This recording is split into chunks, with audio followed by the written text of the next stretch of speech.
Binibigay ng Barto Club ang lahat ng pagkain na nais ng Straw Hat Pirates. Ngunit nagsimula ang pag-ulan ng malalaking yelo kaya nanganib ang grupo. Tinanong ni Frankie kung saan sila patungo, sagot ni Barto na wala daw silang navigator. Tapos inaasa lang pala nila ang mga desisyon sa lola nila na nasa kanilang hometown. Pero tinuruan lang sila nito kung paano gamitin ang yelo sa dumikit na bubblegum sa sahig. Dahil dito ay nanganganib silang lumubog. Giit ni Zoro na gumamit si Barto ng barrier. Sagot ng lalaki na sabi daw ng lola niya ay hindi magandang pigilan ang kalikasan. Nagpa siya si Luffy na gumawa ng paraan. Kaya umasa na lang ang Barto Club na iligtas sila ng ating bida. Pinagsusuntok ni Luffy ang mga ito kaya naprotektahan niya ang barko ng Barto Club kaya natuwa ang mga ito sa napapanood. Mahimbing ang tulog ng lahat ng may dumating na isang grupo. Bumangon ang bida at nag-sleepwalk. Kaya sumunod sa kanya si Barto. Pero nakita nilang may dumaan na malaking karne kaya sinundan ito ni Luffy. At tagumpay na nabihag ang dalawa patungo sa Sea Prism Stone. Kaya aalis na sana sila pero nakita sila ng mga crew ni Luffy. Ngunit sumugod pa si Desiree patungo sa kanila. Kaya umatake si Usopp ng Green Star Sea Devil at lumabas ang isang monster plant. Pero alam nila Desiree ang gagawin kaya inatake lang nila ito. Sunod ay pinagbabaril sila ni Frankie kung saan tinamaan niya ang isa. Kaya agad itong iniligtas ng pinuno na si Desiree. Umatake sila ng kanan kaya hiniwan ni Zoro ang mga bala nito. Ngunit nalagyan siya ng kulangot sa ulo. Saka umatake pa ng kanan ang mga ito kaya nalagyan din ng slime sila Robin at Usopp. Pati sila Frankie at ang Barto Club ay nahuli nito. Natutuwa na si Pesita pero sinabi ng assault leader na si Desiree na kailangan na nilang umuwi sa Silver Mine. Sa isla ay natuwa ang isa pang grupo dahil madami din ang nakulimbat nila. Si Barto ay nilalatigo ni Pesita para magtrabaho. Sinubukan din niyang lumaban pero nilatigo lang siya dahil hindi niya magamit ang kanyang barrier. Si Luffy ay nilagay nila ang katawan sa isang bilog na silver. Giit ni Desiree na papatayin daw mamaya si Luffy ng kanilang leader na si Bill. Dagdag pa nitong winasak din daw nila ang barko na sinasakyan nila Luffy.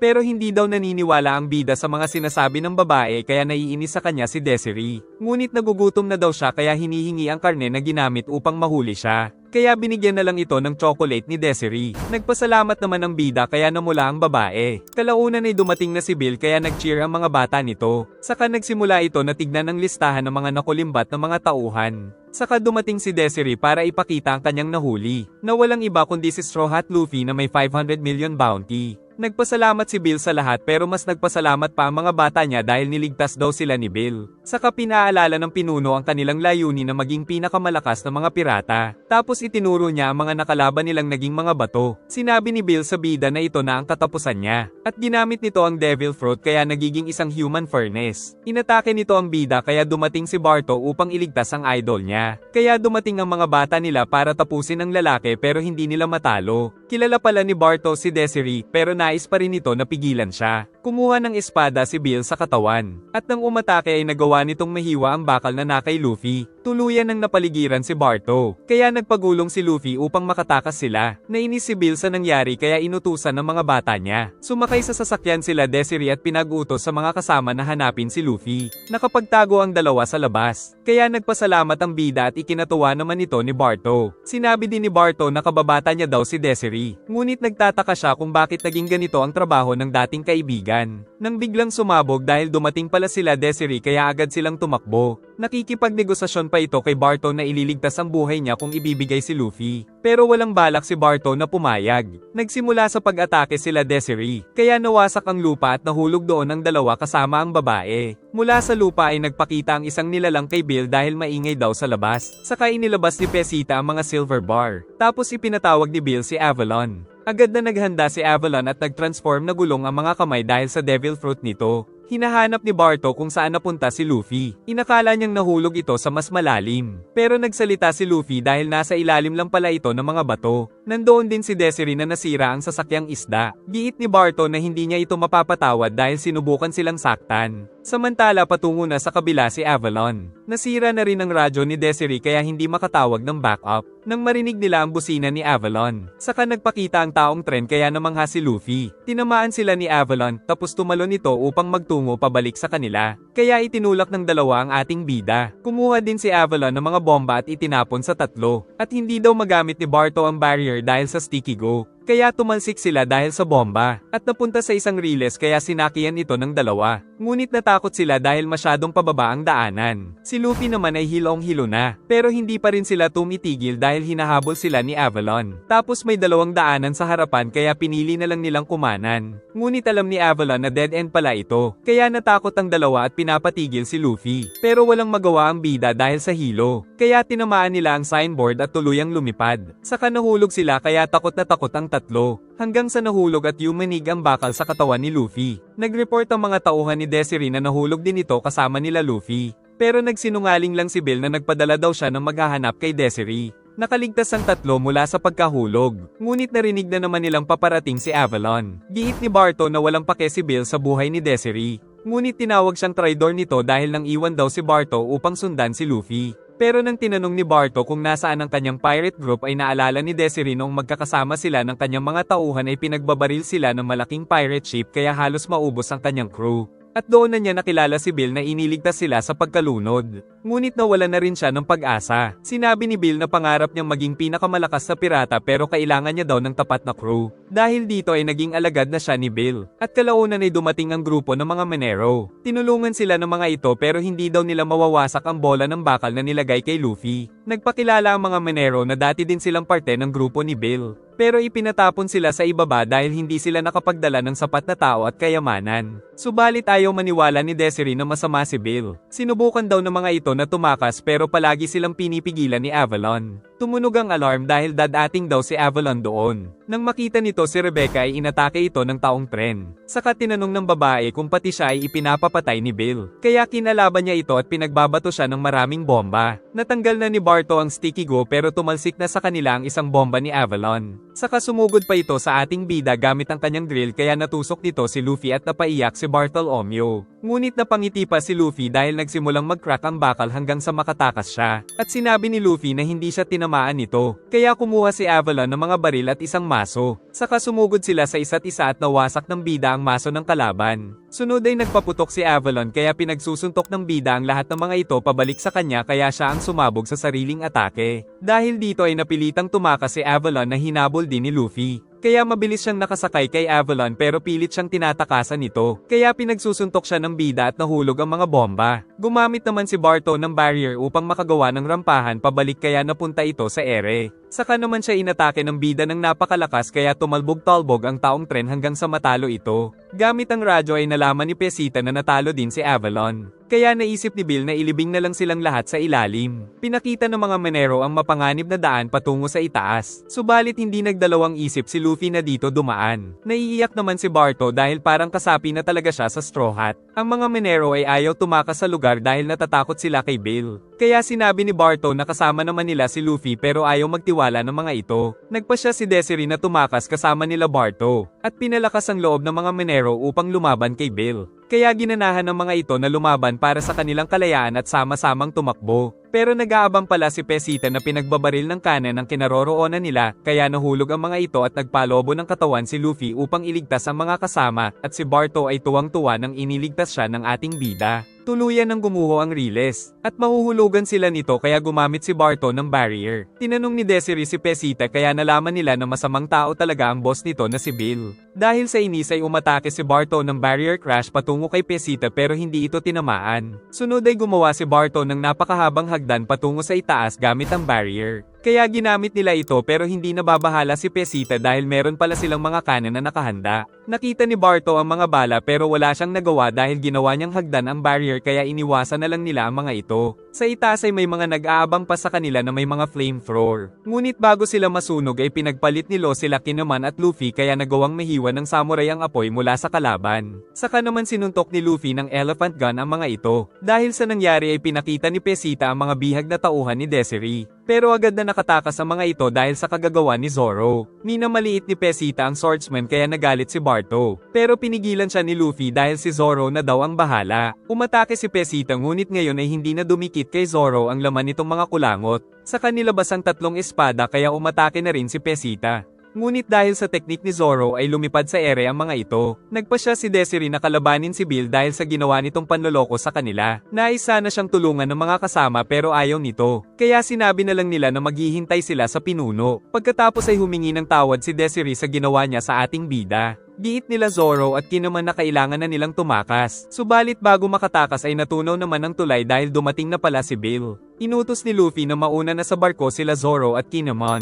Nang biglang yumanig dahil inaatake na pala ng mga tauhan ni Bill ang barko. Kinain ng halaman ni Usopp ang isang kalaban. Nagpalabas ng napakalaking binti si Robin at tinapakan ng mga ito. At nagtataka din sila kung bakit wala pa doon sila Luffy. Giit ni Desiree na siya ang tatapos kay Bill. Sagot ng lalaki na tatapusin niya ang lahat kasama na ang buong isla. Kaya nagtaka si Desiree sa pangarap ni Bill na maging malakas at tanyag na pirata. Ngunit inamin na ni Bill na niloloko niya lang ang lahat para magtrabaho sa kanya dahil nais niyang yumaman ng sobra. Dahil dito ay naiyak si Desiree dahil naloko sila. Pero tinawanan pa siya ni Bill dahil utu-utu daw ang mga ito. Sa sobrang inis ay sumugod ang babae, pero naunang sumugod ang bida at sinuntok sa mukha si Bill. Nagalit si Bill kaya kumuha ng sandata na ginawa sa kanyang katawan. Ngunit pag-atake niya ay naputol ito ng haki ng bida. Sunod ay axe naman ang ginamit nito pero naputol lang din at muli siyang sinipa ni Luffy. Dumating ang mga tauhan ni Bill kaya sinabi ni Desiree na naloko lang sila. Pero nagsinungaling si Bill na traidor daw si Desiree. Kaya sumugod ang mga ito ngunit gumamit ang bida ng Conqueror's Haki kaya nakatulog ang lahat ng mga bata nito. Umatake si Bill kaya sinuntok siya ng ating bida sa kabinetukan kaya nahulog siya patungo sa minahan. Nagpakita kay Bill ang katiwala ng boss niya na sinasabing kapag nalaman daw ito ng halimaw ng New World ay tatanggalin siya nito sa grupo. Naalala ni Bill ang Monster of the New World kaya nabahala siya at kumain ng napakaraming uling upang magamit ang kapangyarihan na Human Furnace. Naramdaman nila Luffy na napakainit doon. Saka nakita ang mga bata ni Bill na tumatakbo. Dahil tumatakas pala sila sa lava na kagagawa ni Bill. Ang barko naman nila ay pinaligiran ng mga kalaban nang dumating si Zoro at tinalo ang tatlo sa mga ito.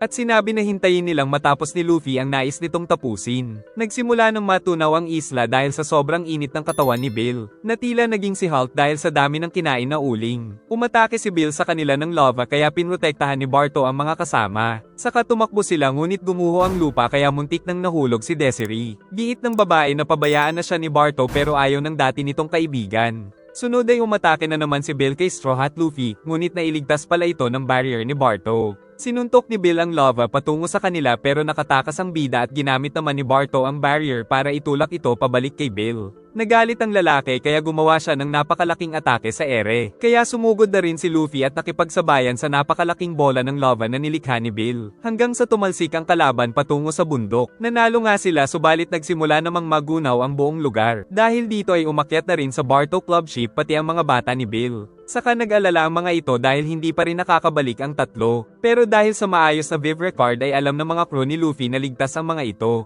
At kalaunan ay nakabalik nga sila sakay ng motor fish ni Desiree. Samantala nagsimula ng pasukin ng lava ang minahan sa ilalim. Kaya nagsimula itong gumuho hanggang sa tuluyang lumubog ang buong isla. Pagkatapos ng mga nangyari ay niyaya ni Barto ang dating kaibigan na sumali sa Barto Club. Pero ayaw ng babae dahil hindi siya fan ni Luffy. At nagpasya din daw siya na maging mas malakas at magiting na pirata nang hindi umaasa sa iba. Kaya umalis na sila Desiree ng masaya at may bagong pag-asa. Nagtungo ang alagad at nag-report kay Tesoro na natalo na si Bill. Giit ni Tesoro na hindi na siya nanghihinayang dahil napakinabangan niya na ito. Naiiyak sa kaligayahan ng mga bata ni Barto nang ikwento niya ang mga pinagdaanan sa Silver Mine kasama si Luffy. Nang biglang tamaan sila ng kidlat pero excited pa rin si Luffy. Sa Navy headquarters ay nakarating kay Kizaru ang balita tungkol sa bagong warlord na si Edward Weevil dahil inubos daw nito ng isa-isa ang natitirang 16 captains si Whitebeard. Kung saan ipinakita na si Edward Weevil ay nagpakilala daw na anak ng yumaong si Whitebeard. Makalipas ang isang linggo ay nagkaroon ng seasickness ang Barto Club. Kaya kumain si Barto ng chewing gum na nakadikit sa sahig dahil puno pala nito ang buong barko. Kalaunan ay may nakita daw ang bata ni Barto na isang gumagalaw na bundok. Kaya nais daw itong puntahan ni Luffy pero natatakot si Usopp. Ngunit nang tawagin siyang God Usopp ni Law ay natuwa pa ang sniper. Subalit na-realize din ni Usopp na nasa panganib na rin ang buhay niya dahil lumaki ang kanyang bounty. Pinag-utos ni Frankie na magsagwan ang lahat kaya kahit nasusuka sila ay nagsagwan ang mga ito. Namangha sila nang makita ang lugar dahil ang Zoo Island pala ay nasa likod ng malaking elepante. Nabanggit ni Kanjuro na meron daw naninirahan sa lugar. Giit nilo na ito ay ang Mink Tribe. Nagpatuloy sa paglapit ang kanilang barko, hanggang sa makita nilang nandoon ang Thousand Sunny kaya tuwang-tuwa si Barto nang makita ito. Nagtungo si Luffy sa kanilang barko para hanapin ang mga kaibigan pero walang tao doon. Nang gumalaw ang elepante ay naging mapanganib dahil sa alon. At nahatak din ang barko ng Straw Hat kaya sinundan nila ito at gumamit ng barrier si Barto para hindi sila maiwan. Pagkatapos ay kagad na tumawid ang mga bida patungo sa Sunny. Napag-usapan nila Dragon ang mga naapektuhan dahil sa pagkatalo ni Doflamingo. Saka ipinagbili nito na maging maingat dahil siguradong kikilos ang Cypher Paul. Nang mag-report si Koala ay natuwa si Dragon sa mga nagawa nila sa Dressrosa. Samantala sa labas ay nagsasanay ng bagong kapangyarihan si Sabo. Saka pinag-utos ni Dragon na ipatawag ang kanyang mga executive sa buong mundo. Samantala sa barko nila Blackbeard ay nakatanggap ng tawag si Lafitte mula kay Burgess. Sinabi ng wrestler na kung susugod sila ngayon ay makakakuha sila ng napakaraming sandata doon. Dahil nandoon na pala siya kung nasaan ang kuta ng Revolutionary Army. Giit ni Miss Bobkin Weevil na ang anak niyang si Edward Weevil ang nag-iisang tunay na anak ni Whitebeard dahil naging magkasintahan sila noon ng Emperor. Dahil dito ay hinahunting nila ang mga peking pamilya di umano ng yumaong si Whitebeard. Pero nais din daw patayin ni Edward Weevil si Blackbeard. Ngunit sinabi ng nanay na wala naman silang kikitain kapag ginawa ito. At napag-usapan din nila si Luffy dahil pinrotektahan daw ito nila Marco sa Marineford War. Ipinakita ang Buggy Town kung saan naghahari si Buggy the Clown. Napakaraming order ng mga sandata ang natatanggap nila dahil nawala ang isang supplier na si Doflamingo. Dahil dito ay mas yayaman pa ang grupo ni Buggy na isa na ngayong warlord. Ngunit nakatanggap daw sila ng tawag mula kay Hodge Rodin dahil nais na nitong umalis sa grupo nila kasama ang 4 pang giant, kaya nagagalit si Buggy dahil ang mga ito daw ang malalakas kumita. Samantala ibinigay na daw nila Barto ang lahat ng pagkain nila sa Straw Hat. At nang maghihiwalay na sila ng landas ay labis na nalungkot ang Barto Club. Dahil nais daw sana nilang makumpleto ang mga autograph ng buong Straw Hat pero wala doon ang ibang crew. Pero hindi pala nakikinig ang mga ito dahil nanonood sa drawing ni Kanjuro. Pagkatapos ay binigyan niya ito ng buhay at naging isang pangit na dragon dahil sa pangit ng drawing. Tapos ay opa siya nitong pakinggan kaya pinagalitan ng sariling drawing. Umakyat ang dragon sa paa ng elepante na parang butiki kaya sumakay dito ang grupo. Sila Barto ay hindi na makapaghintay na muli silang makita kaya nagpasalamat sa kanya si Luffy na ikinatuwa ng number 1 Straw Hat fan. Habang naglalakad ang malaking elepante ay nagpatuloy ang grupo sa pag-akyat ngunit natatakot si Usopp sa sobrang taas nito. Kalaunan ay napagod ang dragon kaya nagsimula silang mahulog. At bago sila mahulog sa dagat ay nakakapit ulit ang dragon. Nangangambang mahulog ang lahat ngunit sinabi ni Kanjuro na ayos lang sila. Kaya nagsimula ulit ang dragon sa pag-akyat. Tinanong ni Luffy kung ano ang nais gawin ng mga samurai sa Zoo Island. Giit ni Kinemon na ikikwento nila pag nakaakyat na sila. Sinabi ni Kanjuro na nais din nilang makita ang kaibigan nilang ninja. Natuwa ang grupo nang marinig ito kaya nagtanong sa mga kakayahan ng ninja. Niloko sila ni Kanjuro na may telescopic technique daw ito pero nagalit si Kinemon dahil hindi daw ito totoo. Nang mapansin na may nahuhulog patungo sa kanila, nakailag ang Straw Hat crew mula sa unggoy ngunit tinamaan nito si Kanjuro sa mukha kaya nahulog ang dalawang samurai. Nag-alala sila dahil parehong devil fruit user ang dalawa. Ngunit sumagot si Kinemon na ayos lang daw sila. Kaya nauna na silang umakyat pero hirap na ang dragon. Sa sobrang tagal ay inabutan na sila ng sunset kaya nakatulog si Luffy at muntik na itong mahulog. Pero nahulog pa rin ito sa upuan kaya pinahaba ang kamay para kumapit sa dragon, ngunit nakabitaw ang unahang kamay nito dahil kay Luffy. Pagkabalik ng bida ay pinilit ng dragon na muling makakapit. Dahil sa suporta ng Straw Hat ay pinilit pa rin ito na makaakyat kahit sobrang hirap at pagkarating nila sa itaas ay nagdiwang ang mga pirata. Ngunit tuluyan ng naglaho ang dragon kaya nalungkot ang ating mga bida dahil napamahal na sila dito. Nakita nila ang gate ng bansa doon. Nagmadaling umakyat ang bida sa watchtower gamit ang kakayahan. At nang umalis ang mga ulap ay nakita niya ang isang bansa na may napakalaking puno sa gitna. Namangha din si Usopp sa kanyang nakita dahil hindi mo aakalain na nasa likod sila ng malaking elepante. Napansin nila Zoro at Law na may nagpumilit pumasok kaya nasira ang gate. Nakita din nila ang bakas ng mga pinsala sa daanan pero walang takot na pumasok ang grupo. Ngunit may nagmamasid pala sa kanilang isang nilalang. Si Luffy naman ay tuwang-tuwa pa sa nakikita habang hinahanap sila Sanji. Naamoy daw ni Frankie ang gunpowder at gas sa lugar. Samantala si Usopp ay takot na takot, saka naghandang lumaban sila Law at Zoro. Dahil biglang sumugod ang isang nilalang na nakailag sa espada, saka inatake siya nito. Tapos may lumabas na malaking buwaya kung saan nakasakay ang isang canine mink na si Wanda. Giit nilo na ito ang Mink Tribe. Nakilala ni Usopp na ang suot nito ay ang damit ni Nami. Ipinakita ang napakalaking bansa sa likod ng elepante. Pati na ang kagubatan nito na napakaraming malalaking puno kung saan napadpad si Luffy. Hanggang sa makita nito ang napakalaking puno. Tapos sumabit-sabit ang bida na parang Tarzan habang hinahanap sila Nami. Ngunit may nakakita sa kanya na isang nilalang. Pagbaba ng bida ay nakita niya ang dalawang nakakatakot na nilalang. Ang kuneho naman na si Carrot ay tumalon ng napakataas. Kaya nalaman niya kung nasaan ang intruder sa Whale Forest. Bago umalis ay sinabi ni Wanda kung saan sila pupunta para makita ang kanilang bangkay na kaibigan kaya nabahala ang grupo. Naisip ni Wanda na si Straw Hat Luffy ang nagpunta sa Whale Forest kaya nanganganib ito sa mga Guardians. Umiiyak si Usopp nang marinig ang balita. Ngunit naisip ng mga kasama na hindi madaling matatalo ang kanilang mga kaibigan. Pinakita ni Lo ang Viv record ng kanyang navigator na si Beppo na isa din daw Mink. Saka sinundan nila ang Death Surgeon pero natatakot pa rin si Usopp. Pinahaba ni Luffy ang leeg at nakipag-headbutt sa Guardian of the Whale Forest.